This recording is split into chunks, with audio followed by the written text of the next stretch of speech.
Andrea and I are headed out to do some errands, and this is going to be the third time that we have attempted to plant some snowdrop at a local greenhouse, and every other time we've missed it. It has a 1 hour brew time, and we both spent spell energy to maximize the 9 times rewards. I really hope she hurries up because we are, oh, and there she is, because we're about to run out of time.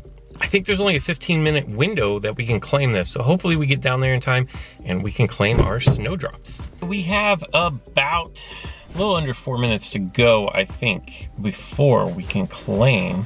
Look at that, peak yield achieved 9 times. 1 second for our snowdrop. Snowdrop is ready, collect times 9. Return to map for collection. All right, so if I go to return to the map, you will see that there's an explosion of snowdrop everywhere. And there's 1, 2, 3, 4, 5, 6, 7 different packets of snowdrop. Now, the one problem I already know that I have here is if I go to my ingredients here, I'm over full. That's gonna free up quite a bit, almost 30 spots. Oh, and we unlock a port key. I'm not going to do that, but I can use a key to start knocking out the next one. And Andrea's here. I think she's trying to brew some potion or something because she keeps shaking. You just give it a little flick like that. Yeah, but it doesn't register. And she's successfully used Master Note. I'm trying to film a vlog here. Sorry. We don't have time for sneezes. Okay, I picked up all the not sneeze word. I picked up all the snowdrop. Does that mean you don't get any? Okay, so here is a concern that a lot of people have had, that other people can come and steal all of your ingredients. Andrea's already picked up all of the snowdrop off the ground. Does that mean there's none for you?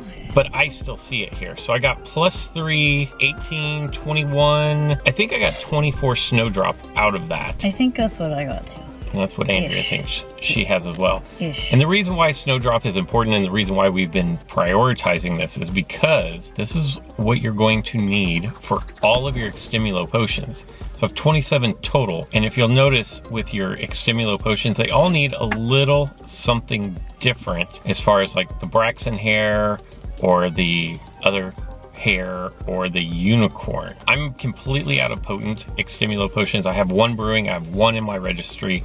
So what I'm gonna do is, it's gonna take me a couple days, but I desperately need the potent Extimulo potions. So the best that I can, my game has quit responding, but I'm going to continue to brew these, fill up all these spots. Community Day really took a lot out of my potion brewing. It's best to brew these 8 hours, even with the master notes if you can do them overnight. But because to me, it's a dire situation where I have none, I'm gonna go ahead and take care of it now. We are at the first stop of our errands, and I haven't even gotten the seatbelt off yet. We have a severe. I think I just had one of my potent Extimulo potions finish, and you can see how quickly they go away. But I'm gonna save that just in case I come across an emergency. I'm going to use a strong Extimulo potion. Andrea here, she already got it. Was it a first try? Yeah, but I used a medium potion. Strong potion, which is what I'm using. First try. Unicorn, not brilliant. Speaking of brilliant, we have another brilliant event coming up on Tuesday. It's going to be the second half, and it departed. What? One trace. And you see what I put up with? She's laughing at me. We have a brilliant event coming up. It's the second half of the Potter's Calamity, and we'll get into more details on that probably in tomorrow's video so that you are prepared for the event. Yet another severe departs on me. Okay, I have a theory that I want to test out, and it was something that I came up with while Andrea and I were at dinner. Another severe. I'm gonna go ahead and do this encounter first. Oh, my potions are so low, although I am starting to gain ground on them. Here we go. That's terrible. Like, yeah, that's terrible. I don't care if it said good. I'm still not over the phase of thinking everything is going to depart from me on the first try. That was great. I can live with greats. 0 for 2. You saw that coming, right? It's never going to end. Like, never going to end. And this has nothing to do with the video, but if it's going to require a dottle draft in order to get these higher threat levels, like dottle drafts don't need to be, what are they, 8 hours, 6 hours? What is the brew time on these potions? Let me find. They don't need to be 6 hours, they need to be like 1 hour. If I'm going to need one every time I come into contact with a foundable that is more than a high threat level. I'm going to need a lot more than 6 hours can brew for me. But let me go over what it was that I think I may have discovered. Oh, we have another severe. And I know I sound like a broken record, and I should be excited about having a fox here, but I'm not, because I'm afraid that it's just going to disappear. Although this would make a really nice AR photo. Let me put down my camera and set up this nice little AR shot shooting into the towards the lake. Oh yeah, see, look at that. That looks good, right?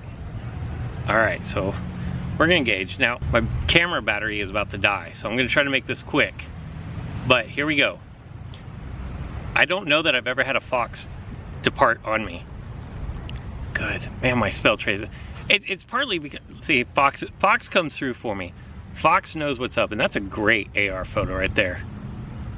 That's a good, I like that. That was good. Especially with the sunset in the background. You'll see that one on Instagram or on Twitter. Probably both. So 9 out of 10. Maybe that stems the tide of my bad luck. I'm gonna get over to these ends that aren't up against the water, because what I want to test today is dark detectors. I know we've talked about this one before, but I have a new theory. I'm in the golden hour of shooting, and if you know photography, that's kind of like the hour before sunset or before sunrise, where all the colors are true and super rich, and I'm in that hour, and so I can tell by looking at my camera that it looks good. I don't look good, but it looks good. And it has nothing to do with what I want to talk about today. What I want to talk about today is I think I've discovered an Easter egg. So if you go, I'm using Jibs, but you can go to several different ones. I'll put a link in the description below for Jibs right up on this. But there are foundables that are available in the wild and in port keys. So you can get them as rewards from port keys, or you can find them in the wild. And I think they come from dark detectors. Now, as always with my research, this is going to be a really small sample size for 1 hour.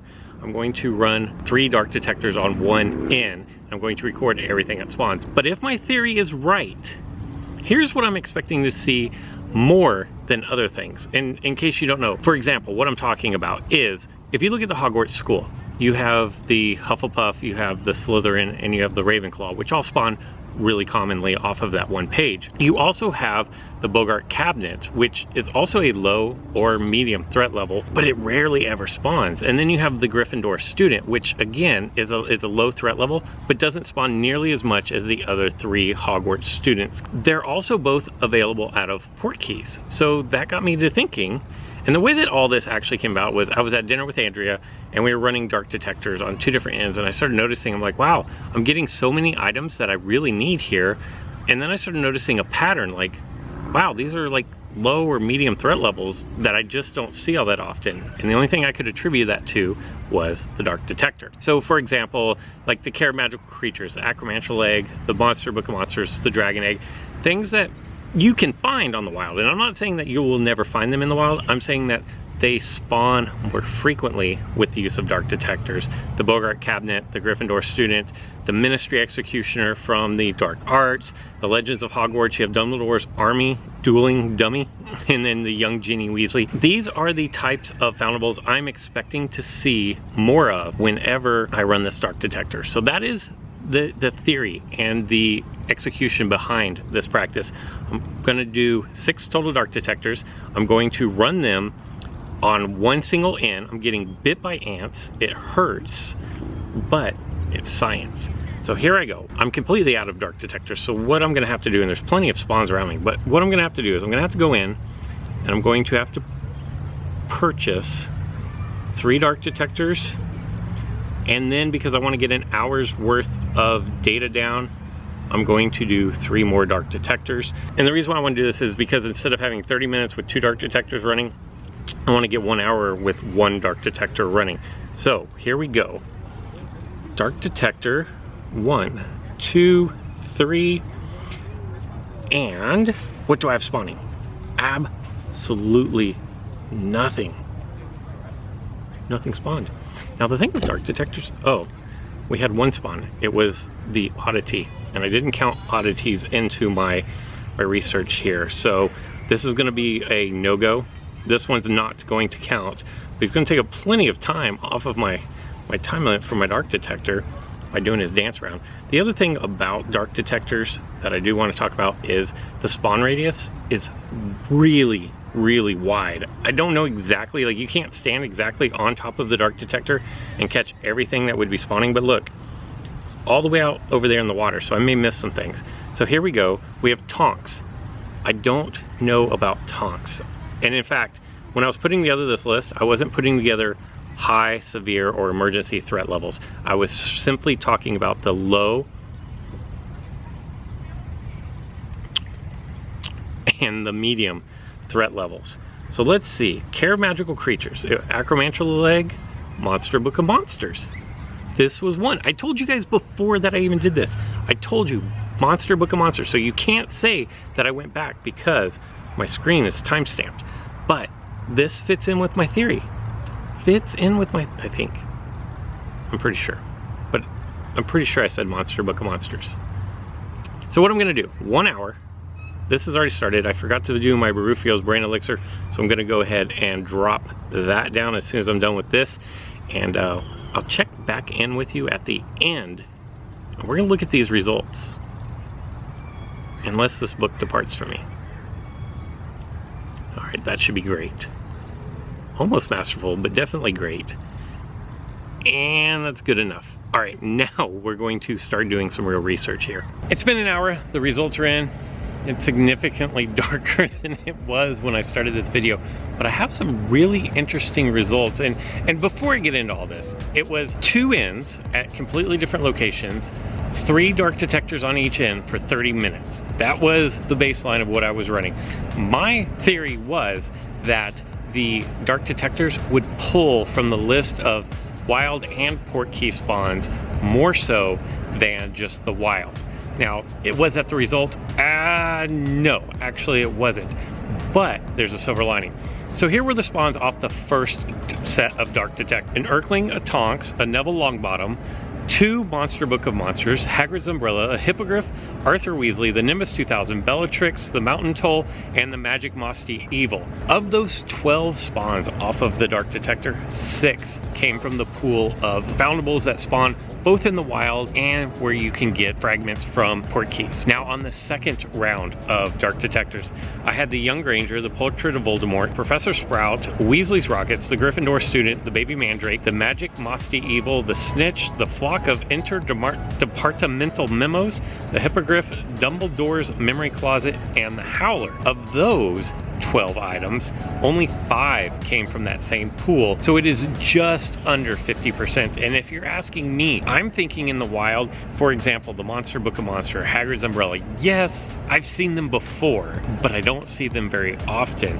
Like the Flock of Interdepartmental Memos, I can't believe I decided to say that one because that's a mouthful of marbles right there. I don't see that hardly ever. But Dumbledore's Memory Closet, I see that one fairly often. So maybe it just depends on where you are. The Gryffindor Student, I rarely see. The reason why I have as many as I do is because of Community Day earlier this month. So to me, I'm looking at about a 50% pull rate. It was out of 24 spawns, half would be 12, so it was 11. 11 out of 24 came from that pool. Again, this is a really small sample size, but I think it's kind of encouraging to know that if there is something that you cannot get because you need to prestige up a page, check out Jibs' page. Like I said, it's linked in the description below, but check it out. Find out which ones spawn through port keys and which ones are also tied to spawning in the wild, and see if maybe those are some of the ones that you're missing. If so, maybe the hidden value of a dark detector is being able to have a greater chance of those spawning. Now, one thing that I do notice out of this entire list, like nothing really seemed to spawn more frequently. The first batch of them were done in a park area that was a Care of Magical Creatures. It didn't have the flag, but as you saw in the video, it had basically primarily Care of Magical Creatures. The second one was just a normal inn, no flags around, but everything spawned. It did not seem to pull from any one specific like registry, if that makes sense. So there you go. Now, what I need you guys to do is, because this is a small sample size, I need you guys to get out there and spin the 325 coins, or if you just have 3 dark detectors, keep track of what spawns. Let me know, are your findings the same as mine? Are you about 50-50? If so, does this information prove helpful to helping you prestige up some of those registries? That's all I've got for this one. I hope that it's helpful for you guys, and until next time.